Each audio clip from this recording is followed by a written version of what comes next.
What? Wake up. Hey.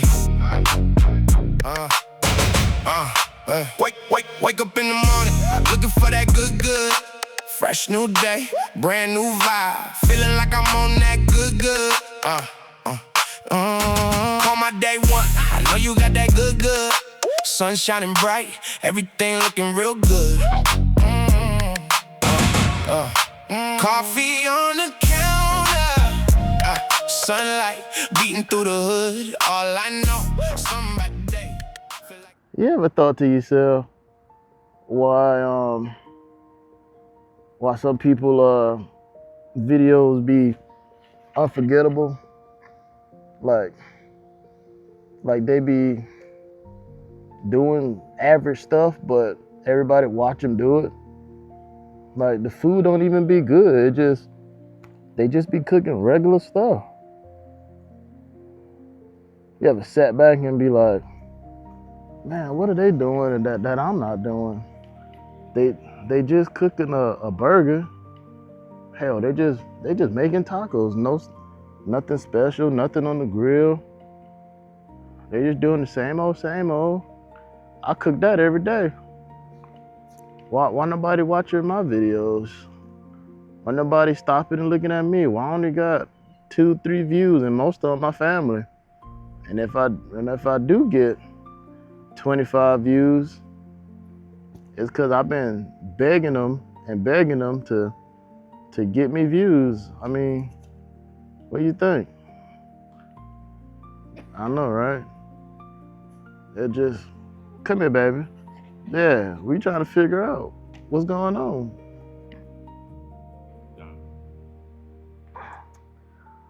I always thought, man, damn, I gotta be doing something wrong. I don't understand why nobody's stopping. Like, I'm making banging ass food, and it just, nobody watching it, nobody looking at the recipes, nobody doing anything. But then, I thought about it. It's not the food. It's not the recipe. It's not even me. Well, it is me, but it's not me. It's the experience that I'm giving people when I'm doing it. And the experience make them stay. The experience make people want to watch you and continue to watch you. They make when you make people feel good, people want to stay. People want to be a part of it. So I think that's what we're gonna do.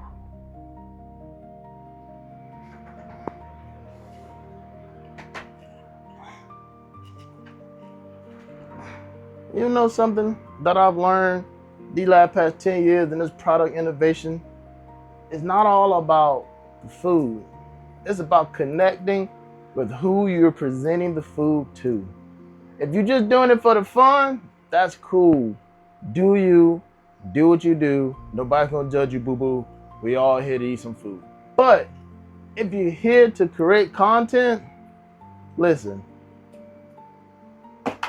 that simple stuff ain't working no more.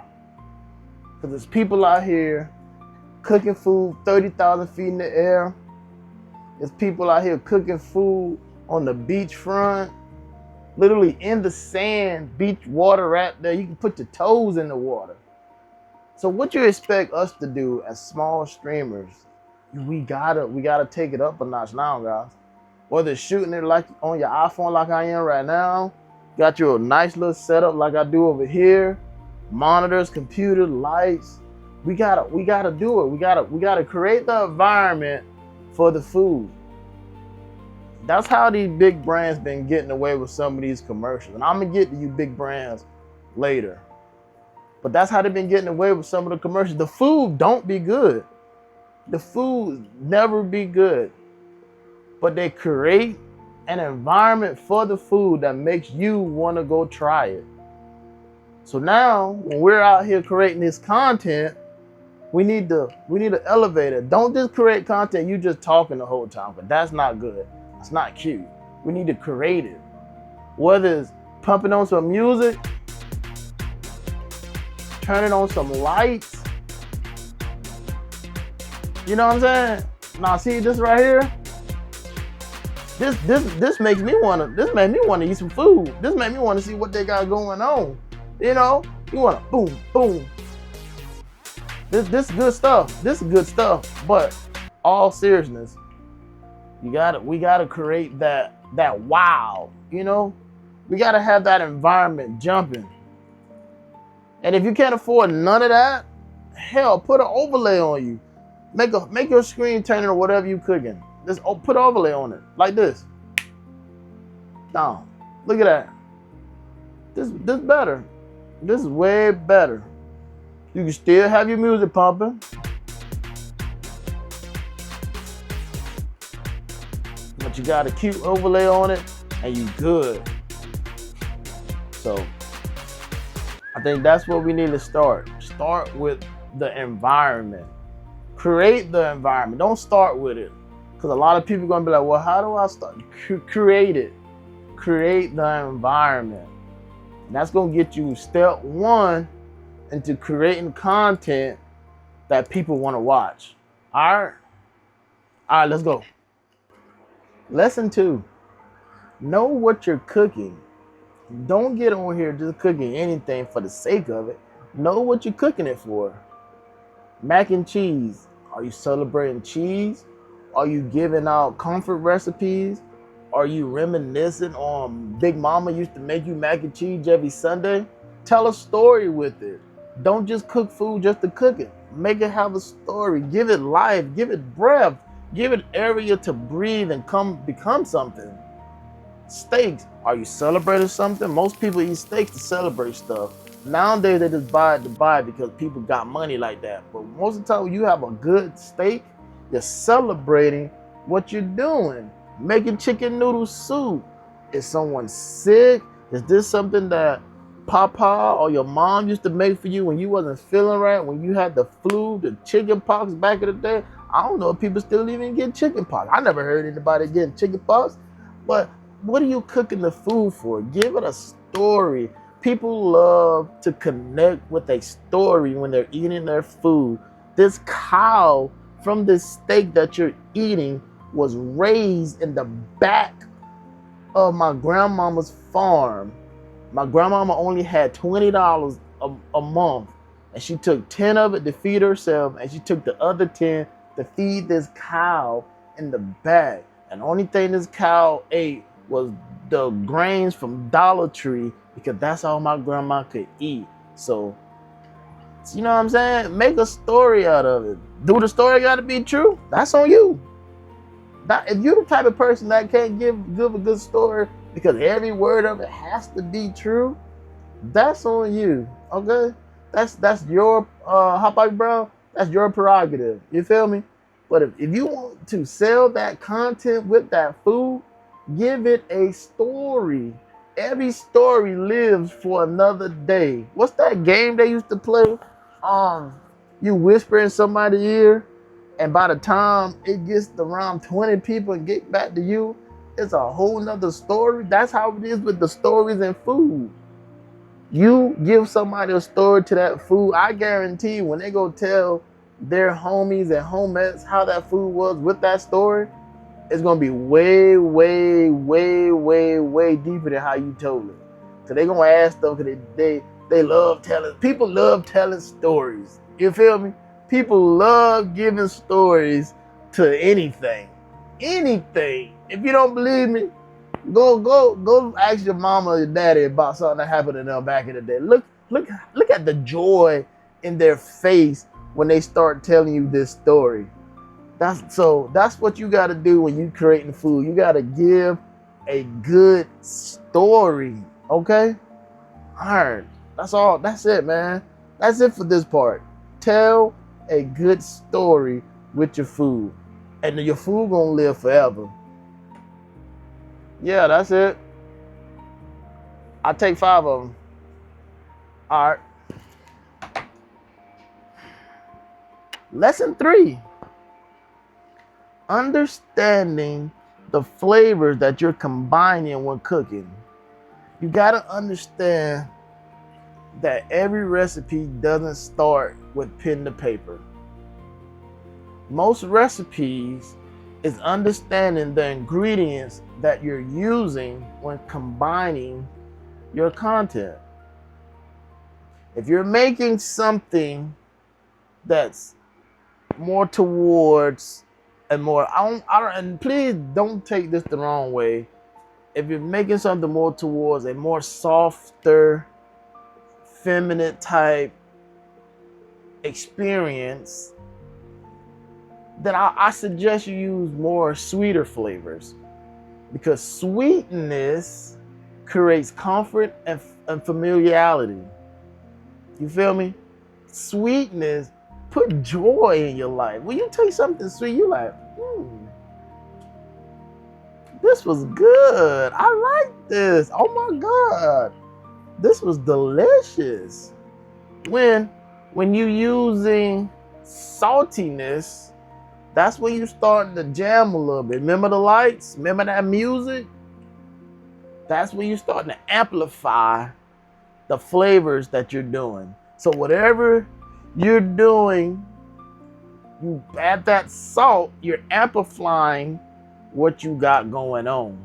You know, like we said, sweet, when you put a little bit of salt in there, you're gonna taste it. Today, right now, my favorite popcorn is the sweet and salty popcorn, because I love a little bit of sweet, and I damn sure like the saltiness to cut through that sweet. That right there, that's where I live at. Now, when you starting to build up the energy in the room, I suggest let's do something with some acid, okay? Like some lemon, some vinegar, or some pickled veggies, something to get the face to start scrunching up when you're eating it, you know? Cause you eat that, them damn lemon heads, you start doing that, yeah, that's when that acid, that's when the energy start to pick up, you know? That's when things start to turn up on you.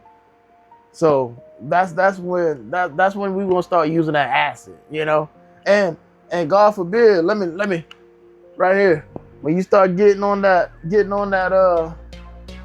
heat cycle, when you start turning it up, you see this? When you start turning it up, yeah, that's when that heat start coming in.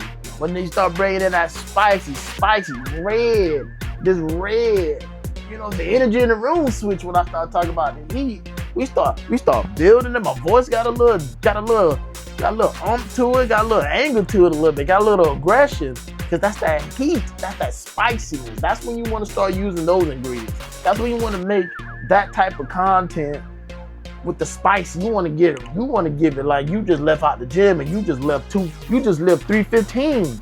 You just left 445. That's that type of energy that you give when you're doing that spicy type stuff. You feel me? You gotta match the food with the energy. You gotta understand that heat is bold, smoky, playful, aggression. You don't wanna hit spicy with this. Nah, this where we go back to the sweet. You know, a little bit softer. The energy in the room switched when I did that. The energy in the room is totally different now. Look, we feel like we in heaven. We good money, you know. We go here, you know what I'm saying? We back at the heat. We back at that aggression. So understanding flavors, and also on this topic, if you're not big on like describing food, or you trying to connect with your peeps, when you're trying to connect with them, let's get back to how we had it. When you're trying to connect with them and have them understand, you know, what the food is and how it is, don't always think about food when you have to be like, yes, this is a little salty. No. Remember, from the previous lesson, give the food a story. That was my number one thing at Denny's that I think I drew to whoever I'm presenting food for. I never describe food with like its saltiness or no. I always try to give food a sense of memory. So when you taste something, I'll be like, man, this tastes like um this tastes like bubble gum that you had in your pocket for a day or two, and you found it and you put it in your mouth, and it got that extra tightness to it because you gotta chew it because of it sitting in your pocket. Or this right here, you ever smelled your sock and your old sock and to give that little funk in the back of your throat? Yeah, this what this tastes like. This what this mushroom dish tastes like. It gives that funk in the back of your mouth. Yeah. Or you taste something and you be like, dang, this right here remind me of them lemon heads my mom and them used to buy back in the day. It got my whole cheek going numb from the acid. See, you gotta draw in your person. You gotta make them feel like you gotta draw some type of memory to that food. So when they go and tell somebody about it, then they'll remember it because you gave them a key memory in their life. That's the key part. Give them a key memory in their life to your food to help them connect to what you got going on. So when they do try it, they're gonna always remember something. Every flavor gives you a memory to something. It's just up to you to pull it out of them. All right now. We getting deep in this thing. I hope y'all still here. I hope y'all still loving what we talking about, but we got to keep it moving. All right. I'm gonna see y'all. All right.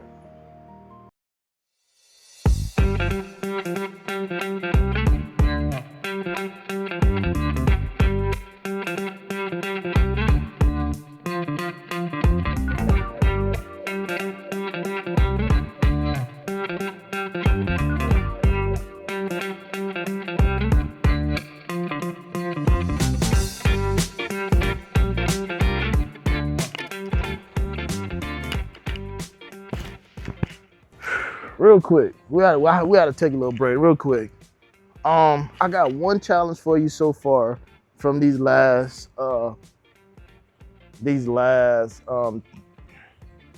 lessons.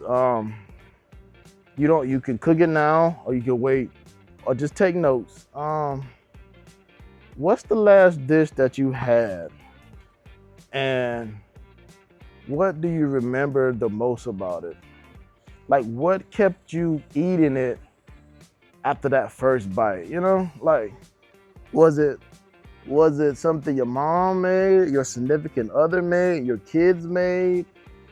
Was it the restaurant you was at that made you want to keep going?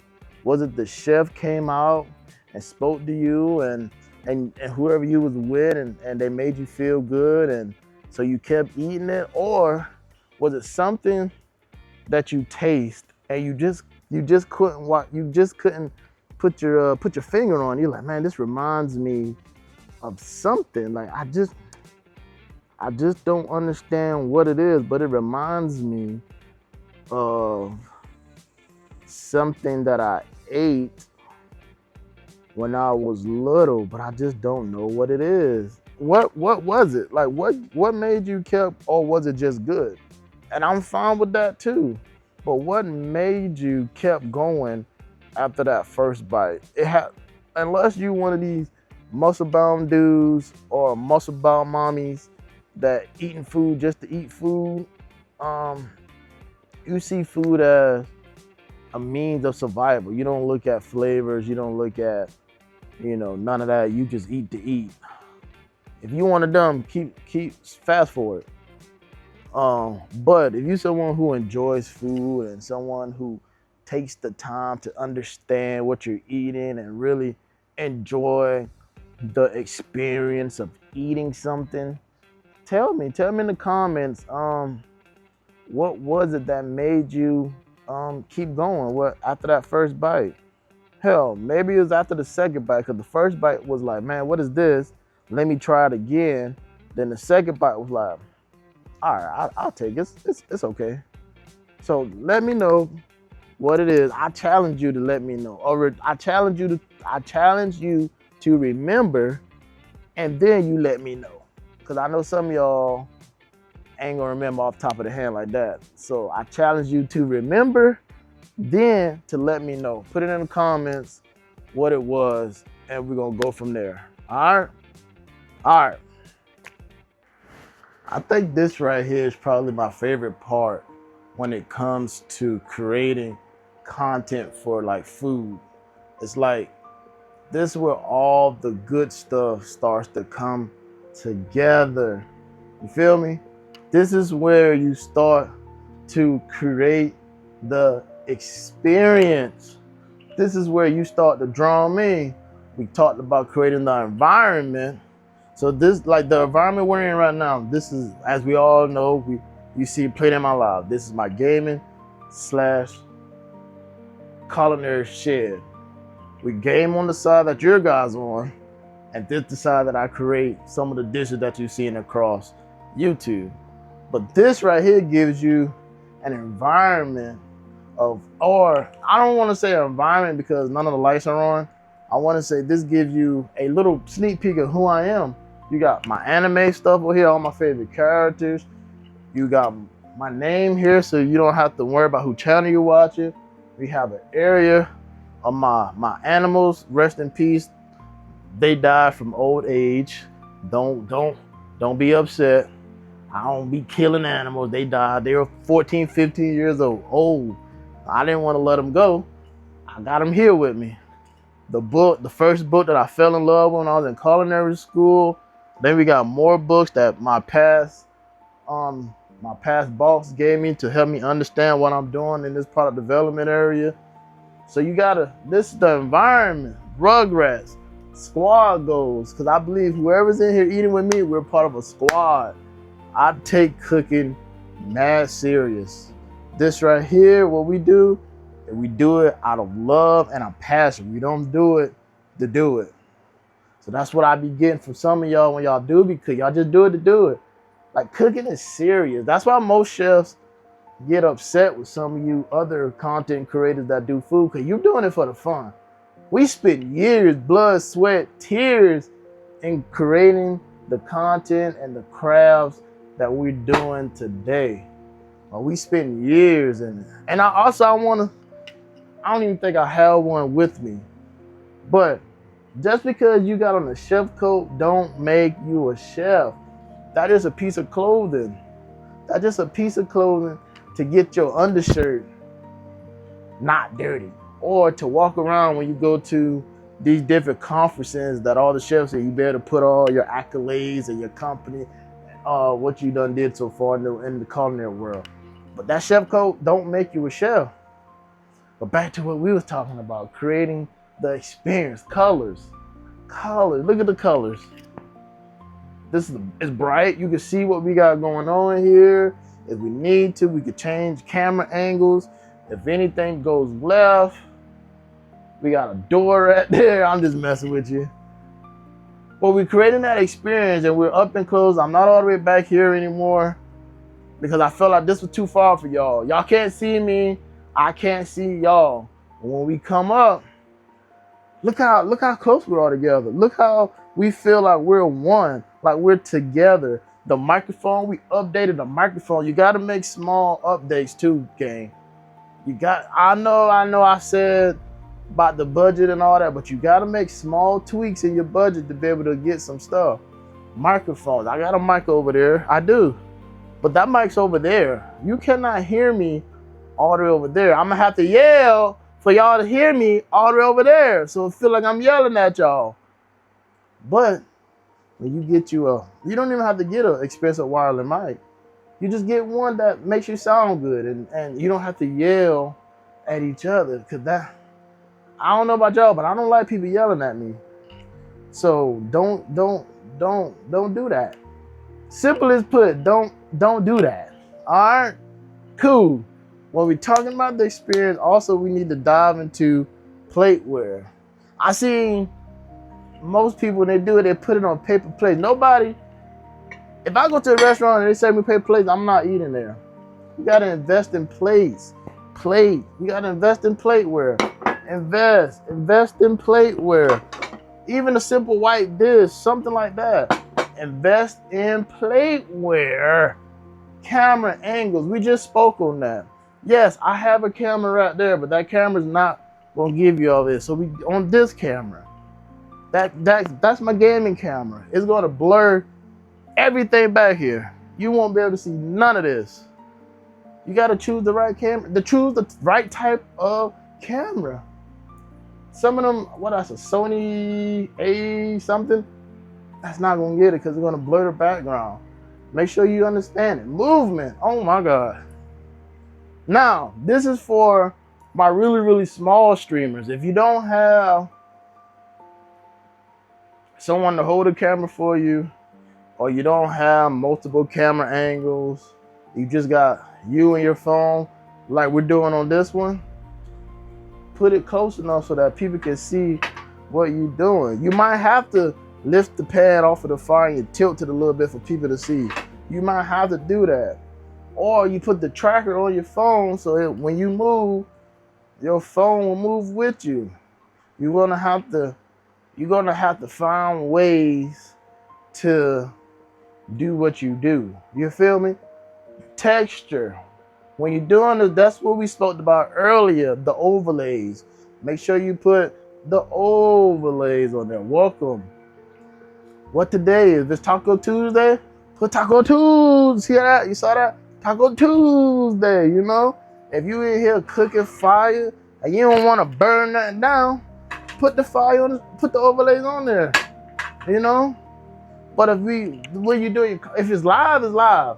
Live, woof, do what you do. But if you got time to edit, put the overlays on there. Make it look big. Make it look like you're doing your thing. Put a little smoke in there. Make a little smoke. If the mic too far, put a little sizzle in the mic. Watch this. There ain't nothing but. It sounds good. Come on.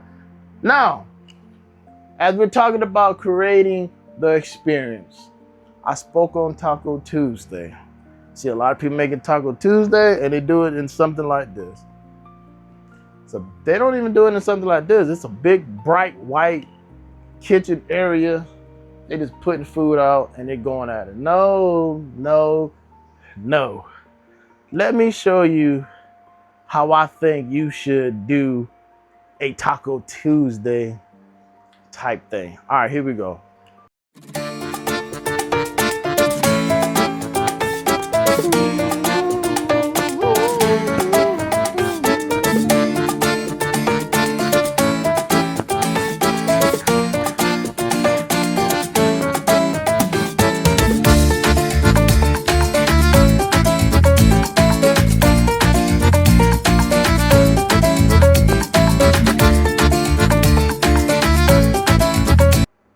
Y'all good? If you made it this far, before we go any further, I want to say thank you for supporting everything that I've been doing this past year, supporting everything that I put out. Because sometimes I just have to get it out of my head, like it just sits there. I'm up sometime late at night just thinking about different things. And I want to say thank y'all for letting me be me. Whether it's through the culinary, whether it's through the gaming, whether it's through that AI music. Yes, I do AI music. I don't care. Yes, I do it. Thank you. Just thank you. Also, before we keep going any further, please, if you haven't, subscribe, click that noti bell, and follow us on YouTube, Twitch, and Instagram. And that's all I got. That's it. Now, this the part what I love the most about creating content. We have to understand what are we creating, okay? The difference between a food influencer and a culinary creator is one question. It's just one question? Well, two. Because they both ask one question, but it's two questions, okay? The influencer asks, how many views did I get? That's what they ask. How many views did I get? Was it 500? What is 1,000? What is 50,000? That's what they're more concerned about. But us, if you're watching this, us culinary creators, we're more concerned about how do I create something worth sharing to my people? Something that they may not thought of when they're in the kitchen. Something that might intrigue their taste buds to try. That's what we do. We create stuff to bring people in, whether it's to bring them into our YouTube channel, whether it's to bring them into our Twitch, whether it's to bring them into our TikTok or our Instagram videos. That's what we're trying to figure out and create. How can I bring them in our world? Even when I was creating for my past employment, I always thought about how can I create something that's gonna bring in customers, bring in guests, bring in smiles, kids, and families. I always thought of that. I always try to remember, if I'm coming into this restaurant, will I eat it? And if the answer is no, then I won't create it.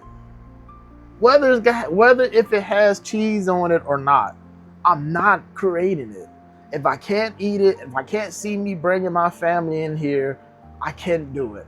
There's no love behind it. There's no passion behind it. There's no feeling. And if I have no feeling behind what I'm making, then I can't make it.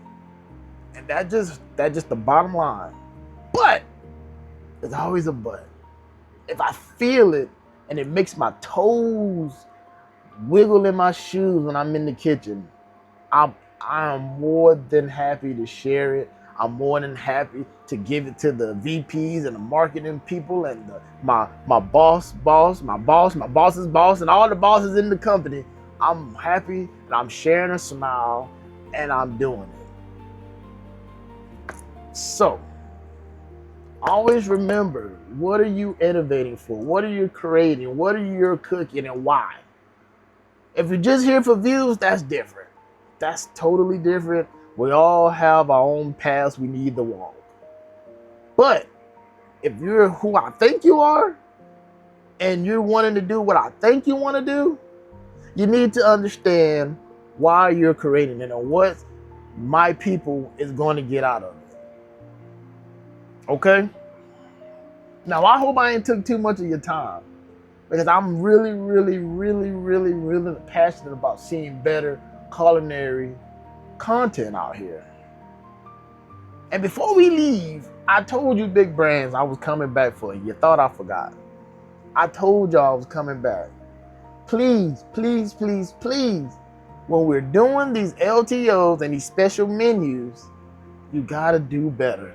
And I can tell that a lot of these companies are just using their marketing team. Their marketing team is overpowering the culinary team. Whether it's budget, I understand.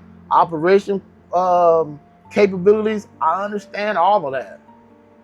The manpower behind doing it, I understand all of that. But if you're going to say new items on an LTO menu, stop just putting a toy out or some type of new packaging or some type of new name on the same product. If it's a burger with ketchup, mayonnaise, mustard, pickles, lettuce, tomatoes, and it's called a whatever burger, don't change the name to Goku Burger, because it's the same burger. It just has a different name.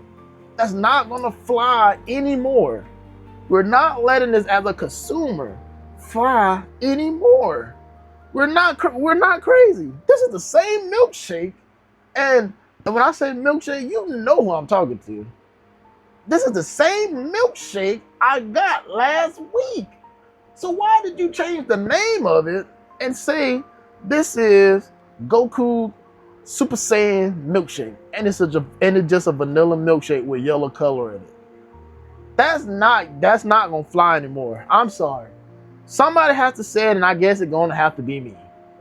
These new LTO menus that you guys have been putting out, and only thing you're doing is changing the name to a product that you already have. There's no innovation. There's no creativity. It's not going to fly anymore. So please, Please, I'm begging y'all. Please, please, please step up. Somebody gotta say it, man. But other than that, my name is Chef Treal.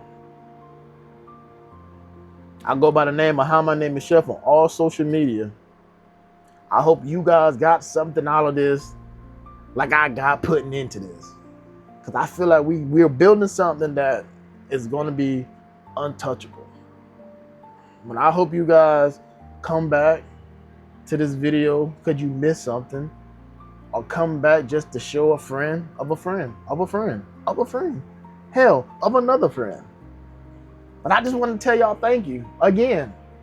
And yeah, this has been episode 1 of creating culinary content.